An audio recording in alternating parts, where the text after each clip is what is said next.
देखो भाई, पंडित जी ने इस कविता में चारों वर्णों के धर्म जताए।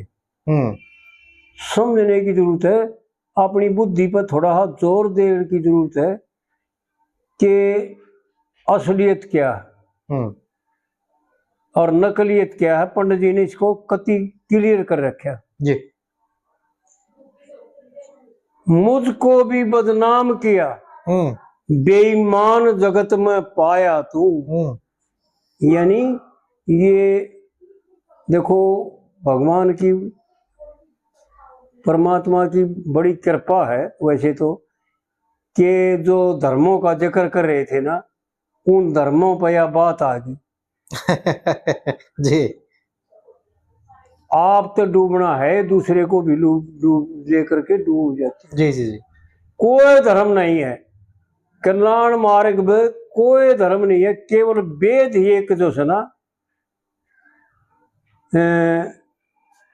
यानी मार्ग है। वेद ही जो है ना प्रमाण है जी। और दूसरी कोई चीज प्रमाण नहीं है। क्योंकि जब विद्वानों के द्वारा जाना गया और श्रुति और स्मृतियों के द्वारा जाना गया, जब ये सारे के सारी जो जितना भी डंबर है, ये सारे का सारा कल्पित है जी। केवल दिखण मात्र है, प्रतीति मात्र है नहीं जी। तो है नहीं, तो फिर धर्म ही नहीं है। बिल्कुल ठीक है। फिर धर्म कहां से आए और किसने उत्पन्न करे? ये तो स्वार्थी लोगों का काम है। हाँ जी। जो अपने स्वार्थ को सिद्ध करने के लिए और एक लीक पाड़ करके और लोगों को भ्रमित करके और अपने को जो है ना पूज्य कर मान लिया। हाँ जी। यानी पूजा करवाई अपनी और लोगों का माल बैठा जी। नहीं तो हमारे शास्त्रों का ऐसा मत है, श्रुति और स्मृति ऐसा बताते हैं कि एक तो मैंने विद्वानों से ये जानकारी हासिल करी, क्योंकि भाई हमारी तो इतनी पहुंच नहीं है कि भाई इतनी गहरी बातें न जान लेवा। लेकिन जो विद्वान ब्राह्मण है, जो केवल 24 घंटे शास्त्रों से बाहर एक कदम भी नहीं रखते, उनकी दृष्टि पड़ती है, सोते जागते बैठते उठते खाते पीते सब कुछ यज्ञ करते हैं और वीत कर्म करते हैं जी। वीत से न्यारा एक इंच भी इधर नजर नहीं करते हुए जी। उनका कथन ये है कि श्रुति कहते हैं वेद को प्रत्यक्ष देख लेना, यानी श्रुत होती है नेत्र के द्वारा देखने को श्रुत कहते हैं। श्रुति होती है वेद को अच्छी तरह से समझ लेना देख लेना, और स्मृति कहते हैं उसको याद रखना जी। इन्हीं का नाम श्रुति और स्मृति है। और विद्वान लोग ये बताते हैं कि ये श्रुति और स्मृति केवल परमात्मा के द्वारा हृदय से उत्पन्न हुई, अपने लिए, किसी और के लिए नहीं। इसमें अगर सीधे शब्दों में समझा जा जी, श्रुति जो परमपिता परमात्मा ने वेद को जैसा आकार दिया, हाँ, शब्दों में, हाँ, वो सप्तऋषियों ने ग्रहण कराया, हाँ, और आगे फिर वो जो है अपने शिष्या में उसको प्रसारित करते रहे, कर दिया। फिर आगे सिर्फ सुन के उन्होंने उस चीज को श्रवण करके और अपना आत्मसात कर लिया। हाँ बिल्कुल बिल्कुल। अब उसमें से कुछ चीज ऐसे आई जिसको स्मृति बोले हैं, जैसे मनु स्मृति। मनु महाराज ने इस रचना को जैसे समझा और जैसे परमात्मा को समझा, अपने शब्दों में अपनी व्याख्या उन्होंने करी, वो उनकी अपनी व्याख्या है। जबकि जो श्रुति है, श्रुति वो है जो परमात्मा ने जैसे उनको आकार दिया, वो ज्यों की त्यों चलती आ रही है। अब जैसे श्रीमद् भगवद गीता का कोई टीका करे है, यानी अपनी स्मृति में उसकी व्याख्या करे है, तो वो उनकी व्याख्या हुई, ना कि वो उसका मूल ग्रंथ हुआ। यही है ना जी इस मतलब जी। ऐसा है कि हमारे जो धर्म शास्त्र है ना, वो सुरती, यानी जैसे आपने बम्बई देख रखी है जी, ये तो भयंकर मोह माया में पड़े हुए होगी जो इनका, यानी जो 3 गुणों के द्वारा भगवान की माया के द्वारा मोहित करे गए उनका जिक्र।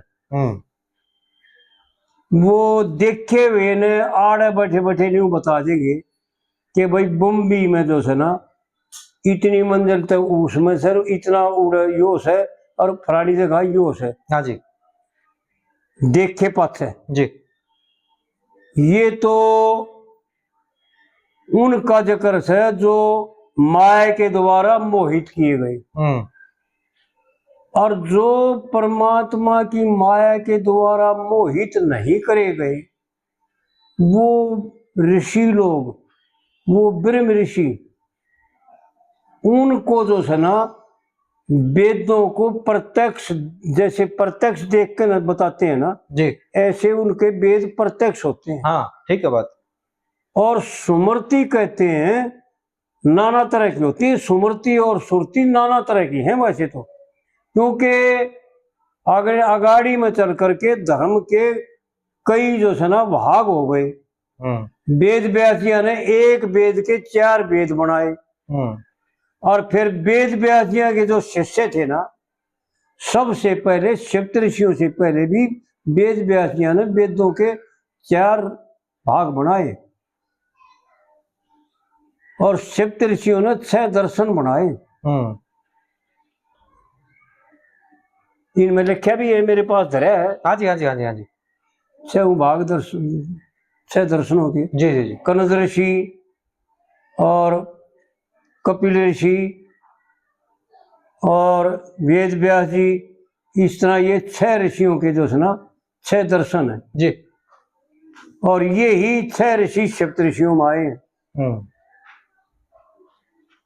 लेकिन ज्यादा जो है ना वेद व्यास जी ने 28 बार मनुष्य शरीर ग्रहण किया, इतने बार किसी ऋषि ने नहीं किया।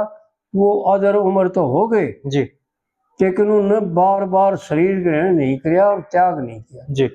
वेद व्यास जी ने 28 बार शरीर ग्रहण किया और 28 बार सुरती और स्मृतियों का विश्लेषण किया और अपने शिष्य बनाए।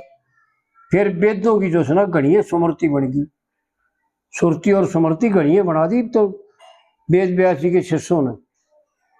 और रही बात मनु भगवान की, मनु भगवान परमात्मा ने अपने मुख से उत्पन्न कर रखा है जी। पंडित जी ने तो बहुत खुले लफ्जा में बता रखा है। जी जी जी।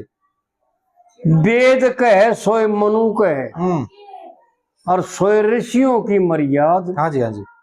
और सोच समझ के धरी विधि ने इस दुनिया की बुनियाद।